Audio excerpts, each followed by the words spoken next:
Early স্টেজে ectopic ধরা পড়লে আমরা কিন্তু অপারেশন অ্যাভয়েড করতে পারি। আমরা ওষুধের দ্বারা, মেথোট্রেক্সেট ওষুধের দ্বারা ট্রিটমেন্ট করতে পারি। সিঙ্গেল ডোজ বা মাল্টিপল ডোজ ইউজ করে আমরা প্রেগনেন্সিটা ওইখানেই থামিয়ে দিতে পারি, কিন্তু সেটা আর্লি স্টেজে ডায়াগনোজ করতে হবে। তাই যখনই সন্দেহ হবে আমরা আলট্রাসোনোগ্রাফি, ব্লাড টেস্ট ইত্যাদির মাধ্যমে চেষ্টা করবো আর্লি ডায়াগনোজ করতে। যদি তা না হয়, আরেকটু লেট স্টেজে ধরা পড়ে কিন্তু রাপচার করার আগে, মানে খুব বেশি লেট হয়নি, সেক্ষেত্রে আমরা কিন্তু অপারেশনই করতে হবে। সেটা পেট কেটে অপারেশন নয়, পেট কেটে বিচ্ছিরি স্কার, প্রচণ্ড ব্যথা, লং হসপিটাল স্টে এগুলো নয়। আমরা ল্যাপারোস্কোপির মাধ্যমে করব কয়েকটা ছিদ্রের সাহায্যে। ফলে পেশেন্টের পেইন মিনিমাল, নেক্সট ডে সে বাড়ি চলে যাচ্ছে, শর্ট হসপিটাল স্টে।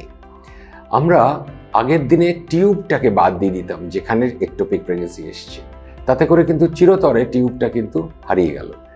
আজকাল সেটা না করে ল্যাপারোস্কোপির মাধ্যমে আমরা টিউবকে সেভ করে শুধু প্রেগনেন্সিটুকু বার করে নিই।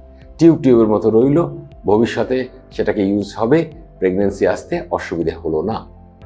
কিন্তু যদি লেট করে ফেলা হয়, বিশেষ ক্ষেত্রে যেখানে আমরা আর্লি সন্দেহ করতে পারিনি বা আর্লি সন্দেহ করা যায়নি, সেক্ষেত্রে যদি টিউব রাপচার করে যায় তখন কিন্তু একটা লাইফ থ্রেটনিং কন্ডিশন, কারণ পেটের মধ্যে ব্লিডিং হতে আরম্ভ করে।